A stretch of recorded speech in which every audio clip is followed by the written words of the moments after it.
Hello, my name is Marc, and today we will be discussing the key events that led to the United States entry into World War II. Many of you know about World War II, but did you know that the United States tried everything in its power to avoid being involved in this war? Some historians believe World War II was unavoidable when the Treaty of Versailles was signed in 1919.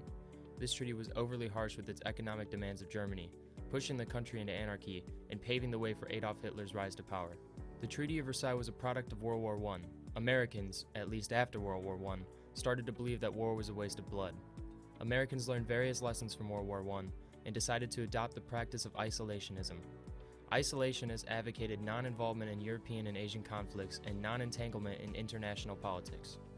In addition to the practice of isolationism, America attempted to prevent an arms race by signing disarmament treaties to limit the size of naval fleets among the world.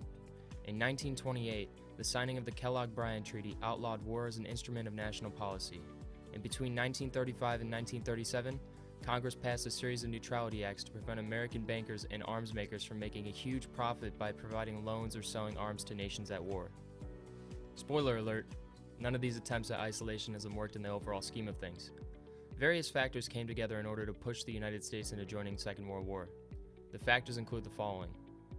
France and Britain declared war on Germany. This led to President Roosevelt addressing the nation. He said, while declaring the United States legally neutral, that Americans could not remain neutral in thought. Roosevelt said, even a neutral cannot be asked to close his mind or close his conscience. Next, France was overtaken by Germany in 1940, and it wasn't long until Britain would suffer the same fate. The overtaking of France caused Americans to get nervous. This also garnered a lot of support for American entry into World War II. However, this was not the event that would finally push America overboard. December 7th, 1941. Remember this date?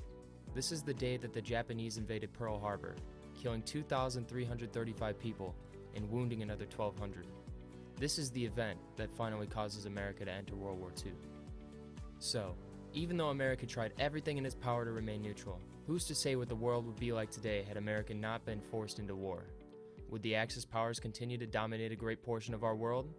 Certainly our history books would experience a change. Regardless, this is the way things are, but it's important that we recognize how even the smallest treaty or attack can change the course of our history. Now, I want to ask you 3 questions to make sure that you understand the key points of this video. Number 1, what treaty paved the way for Hitler's rise to power? This would be the Treaty of Versailles.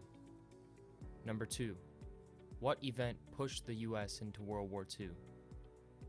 This would be Pearl Harbor. And 3, how did the US attempt to avoid entering World War II?